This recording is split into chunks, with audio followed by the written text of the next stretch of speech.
Hey there, welcome again. We're going to reassemble the TH475 valve body. That's not going to take too long, so I'll cover one thing before we get into it, and that is the 1-2 accumulator regulator valve. So on these later model valve bodies, you're going to see three different configurations if you have a single valve setup in that 1-2 accumulator valve. So you're going to see a situation where you have a spring outboard, a lineup where it just consists of the valve and nothing else, and then a lineup where you have the valve outboard and then a narrower spring inboard. So here's the deal with these three different arrangements. When you have the spring outboard like this and the valve, that's going to provide for the most accumulation in the 1-2 accumulator circuit, which means that you're going to have, all other things equal, a softer 1-2 shift than otherwise. If you have no spring and it's just the valve, then that's going to be a little bit firmer because it's going to reduce the amount of accumulation in the 1-2 accumulator circuit. And then the last setup, which is going to be an inboard spring, is going to give you the firmest shift because it's going to allow for the least amount of accumulation. So this applies to all later TH400 valve bodies where there is a single valve in the bore. Okay, now if you have a dual valve setup where you have a primary and a secondary valve and spring, the situation is going to be a little bit different just owing to the fact that it's a completely different type of lineup. And unfortunately, I don't have one of those to show you. I looked at all my valve bodies and they're all of this variety. So anyway, I just wanted to point that out before we get started. This is how the 1-2 accumulator lineup was in the TH475's valve body, so that's how we're going to put it back together. I'm not going to do any mods to this. I'm not going to delete any accumulators. You know, the 2-3 accumulator I'll keep active. I'm just going to install all these valves and the springs exactly the way they came out of the valve body. Alright, let's get started. First thing I like to do is WD pretty much everything. So just lather everything up. And then I'm going to actually polish the bores for the 1-2 and the 2-3 shift valve. I'm going to use bench buddies to do that. So I'll go ahead and do that real quick. If, you know, I'll see if I could throw in some footage of me doing it. But basically all you're going to do is take a bench buddy, chuck it up in a drill, soak the, the abrasive end with WD-40, and then you're just going to work it back and forth for, I don't know, maybe 30 to 60 seconds. And then you're going to see if the valve will drop in under its own weight. And then if it does, you're good to go. If it doesn't, just repeat until it does. It's that simple.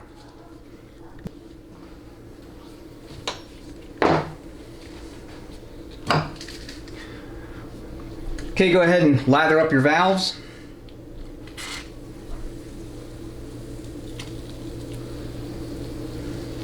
Just get them nice and soaked.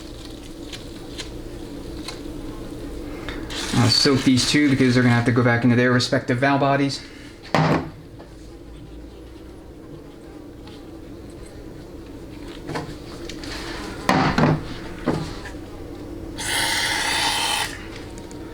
Okay, what we're going to do is we're going to try to drop in the 1-2 shift valve.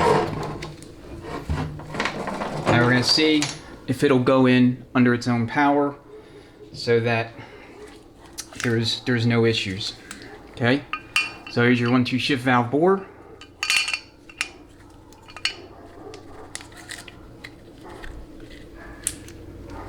Okay, it looks like it's getting hung up right in here. So what I'm going to do is I'm just going to use a punch to see how much it's sticking, if it's just a little bit or if it's, you know, if it's more significant.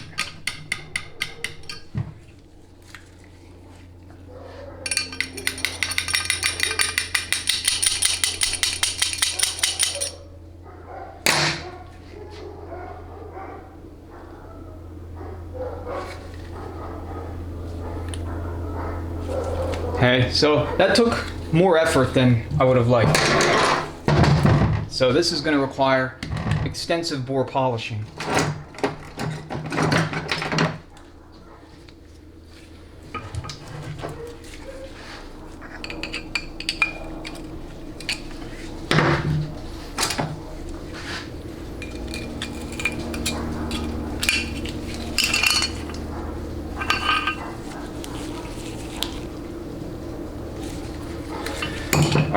give me like a few minutes with it, 3 to 5 minutes, and then we'll bring you back.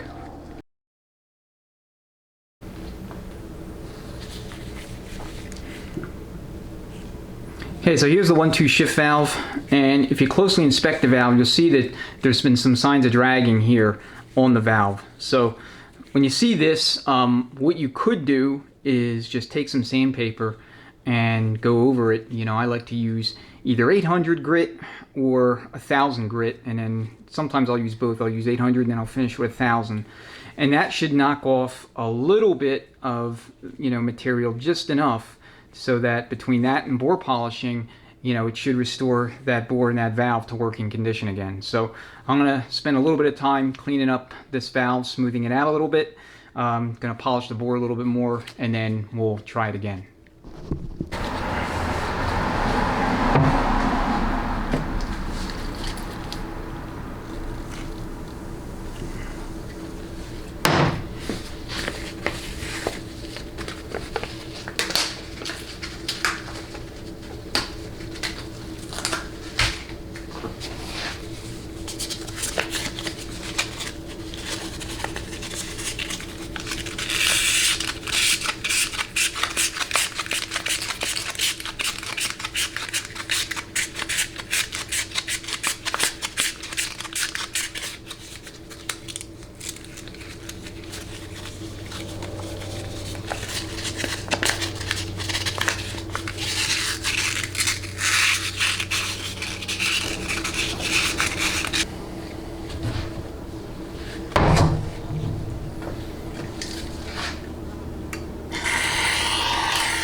Okay, let's see what happens.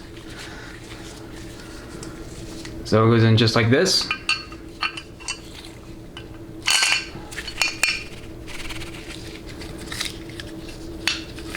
Okay, that's a little better. Before, I had to go at it with a punch to get it to seat fully, but this time around, all that I needed to do is kind of just gently press it in. So another round of bore polishing and or valve sanding, and that should be it.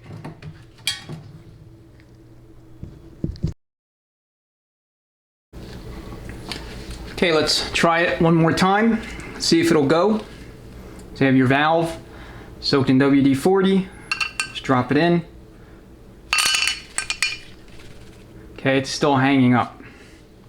So what you want to do is push it all the way in with whatever, punch, screwdriver, and then you want to slowly back it out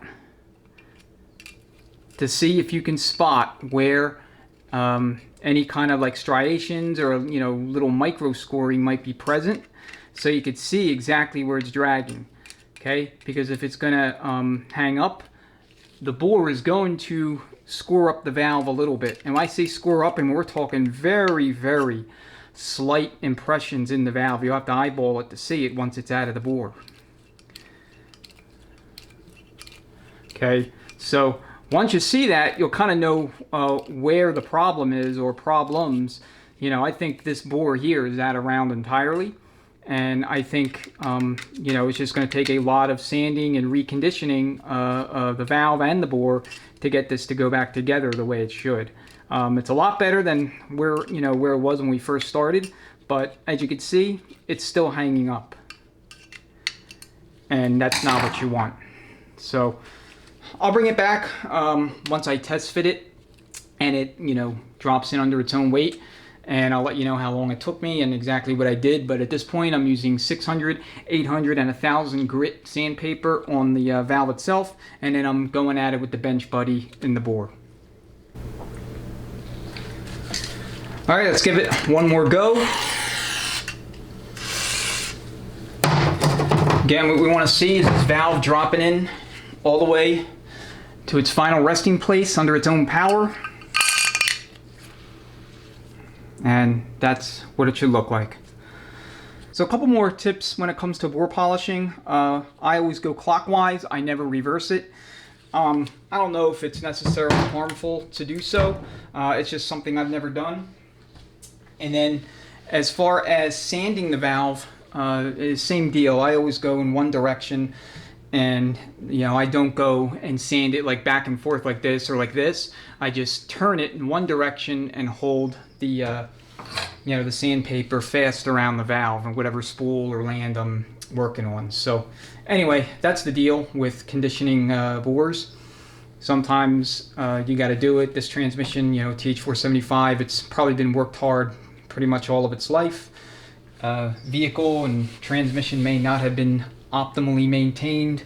You have no idea really what it's seen unless you're the original owner or you've had it for a very long period of time, relative to its overall service life. So anyway, I'm happy with the way that's behaving, so we'll go ahead and finish up the rest of the valve trains. Okay, so here is your 1-2 regulator valve. And then this is going to be your, I believe this is your 1-2 detent valve. Let me double check that, but that's how it goes in there.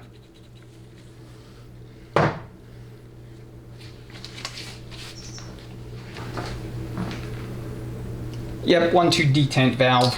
So some models have it, some don't. So what you're going to do is you're going to take the half moon side here and you're going to put it in opposite of the roll pin location. And like I said, I remember when I took this out, it was kind of tough. It wasn't wanting to come out. So if you have situations like that, you gotta have to deal with them. Okay, go ahead and seat it in all the way and then get your roll pin in there.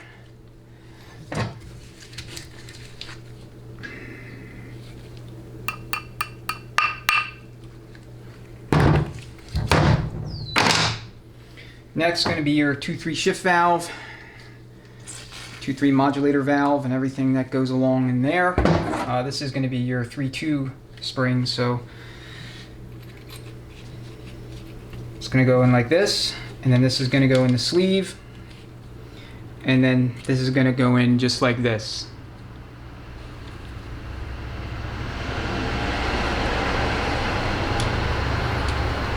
So you want to make sure that this valve isn't dragging either. So it appears to be moving, as it should. So same deal. We want to see everything drop in and seat under their own weight. I'm just going to put the valve in. I'm going to hold back the spring.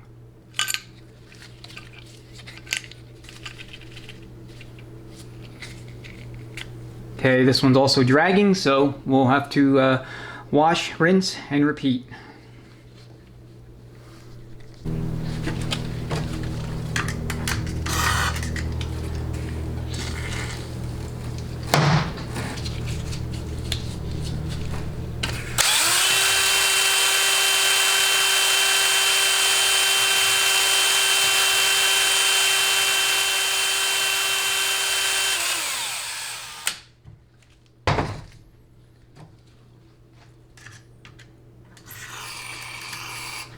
You always want to wash any little residual grit out of there. The amount of polishing we're doing, just spraying it down with WD is sufficient, but I mean, if you really have to go at it for 15-20 minutes a bore or something like that, it's probably worth just chucking it in the the hot tank for like 5 minutes just to wash all that stuff out of there. Okay, let's give it another try. Again, just the valve. So you got your, kind of hollowed out location facing up or facing you. Okay, there it goes. And that's exactly how it should be. So in your spring, and then you just want to make sure that that spring is in fact in the valve and not hung up.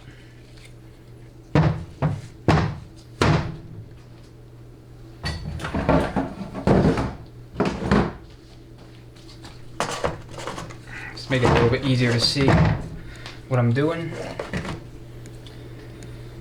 Alright, have your roll pin ready.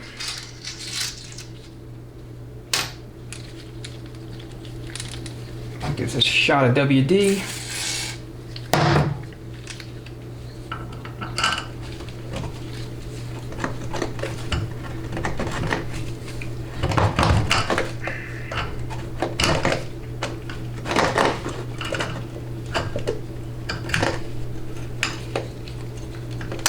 Okay, you just want to make sure it's fully seated, and when I say it, I mean the sleeve. And if you're wearing crappy gloves like I am, you want to make sure that you don't get the gloves, you know, stuck anywhere while you're trying to seat the roll pin.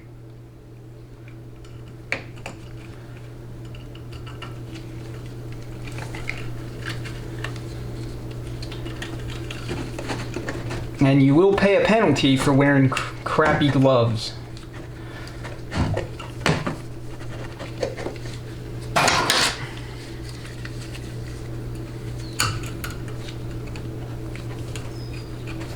This spring is under a lot of tension, so oh, that can happen.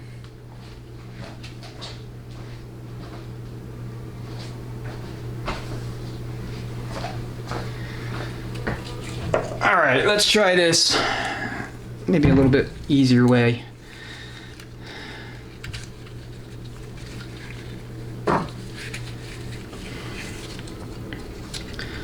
So this video kind of has it all. It will show you, you know, techniques and procedures as far as what to do, as well as techniques and procedures as far as what not to do.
Alright, that was indeed very sloppy.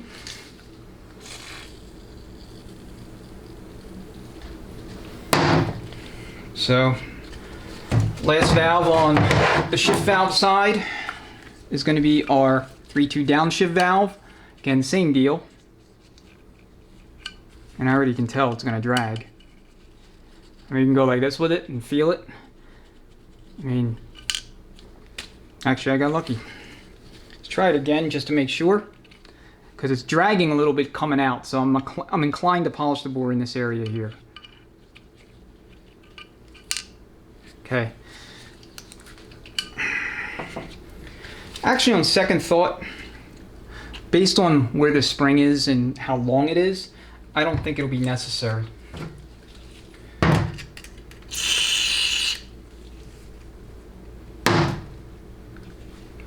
We just drop it in, and then we're going to check freedom of movement just to make doubly sure. So if we have to pull it out and, you know, take it down and polish everything out, then we'll do that. So your bore plug's going to have the little crater facing out.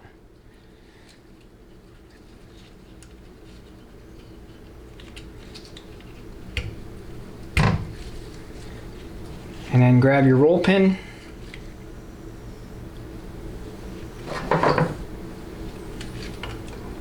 I'm just going to take a thin, small screwdriver so I can just seat it.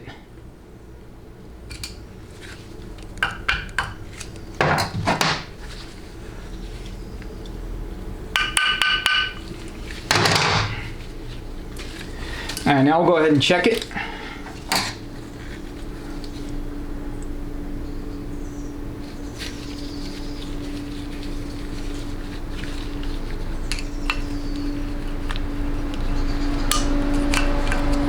It's kind of in the shadow, so I can get it at an angle where it's visible.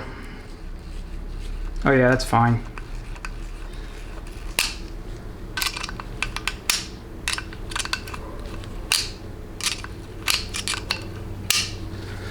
Okay, that side's done.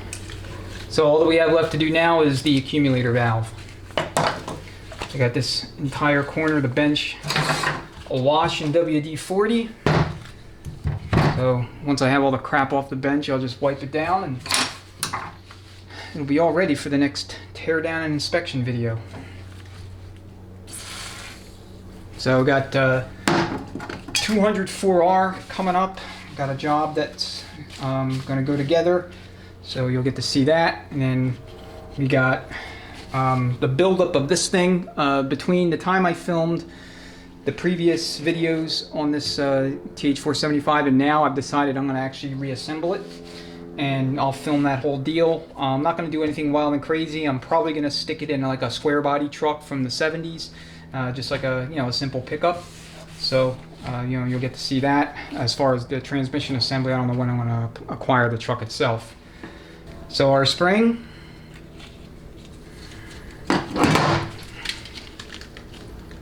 wet down the bore.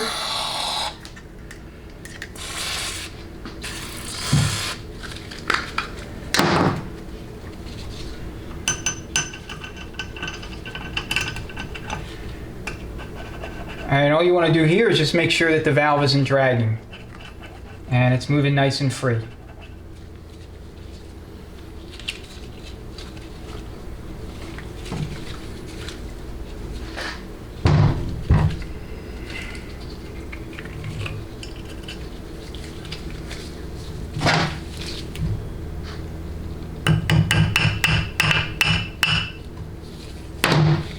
Okay. So that is the valves for this valve body. So once again, we're going to hit the detent and detent regulator valve train, and we're going to make sure that they move as they should under their own power. And they do.